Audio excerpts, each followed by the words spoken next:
अभी आप सुन रहे हैं सिंगर शकील बाबू व रितेश यादव के आवाज में।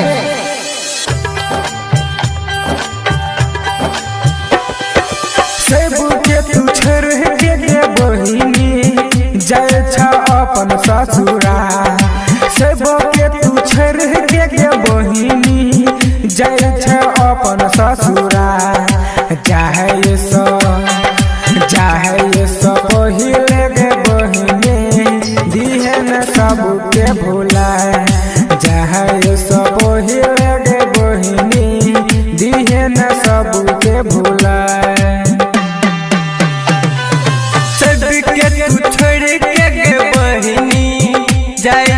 अपन ससुराल सबके तू छोड़ के गे बहिनी जाय छा अपन ससुराल। जाय सो पहिले गे बहिनी दिहे न सबके भुलाए, जाय सो पहिले गे बहिनी दिहे न सबके भुलाए।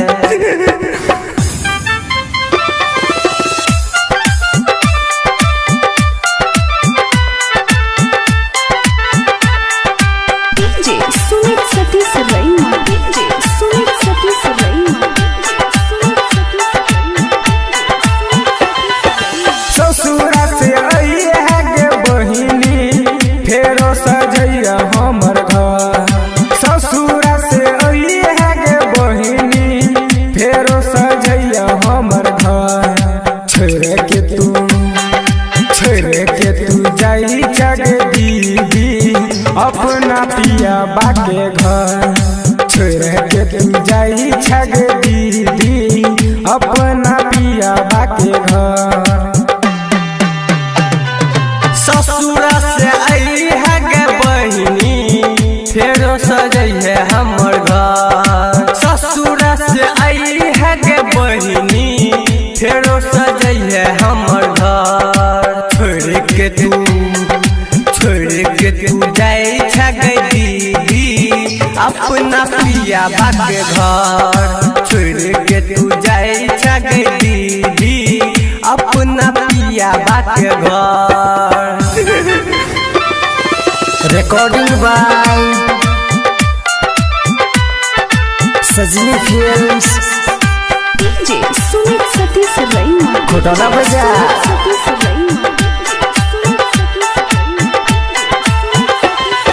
सबके संगे रह के छेला अपना घरवा में तू, सबके संगे रह के छेला अपना घरवा में तू। कौना के तू जे बही गे बहिनी अपन ससुरा, कौना के तू जे बही गे बहिनी अपन ससुरा। सबके संगे रह जे छेला अपना घरवा में तू, सबके संगे रह जे छेला अपना घरवा में तू। कौना के तू जब ही गे दीदी अपना पिया बाके घर, कौना के तू जब ही गे दीदी अपना पिया बाके घर।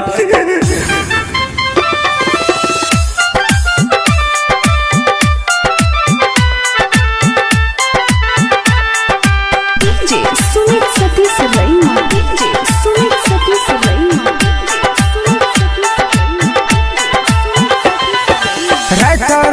सोनू जे भी अपन ससुरा,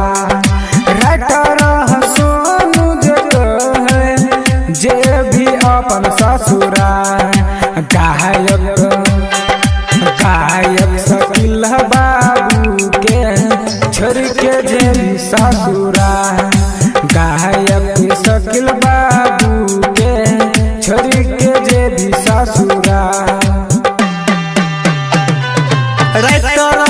सोनू जे कहो जे भी अपन ससुराल, सोनू जे कहो जे भी अपन ससुरार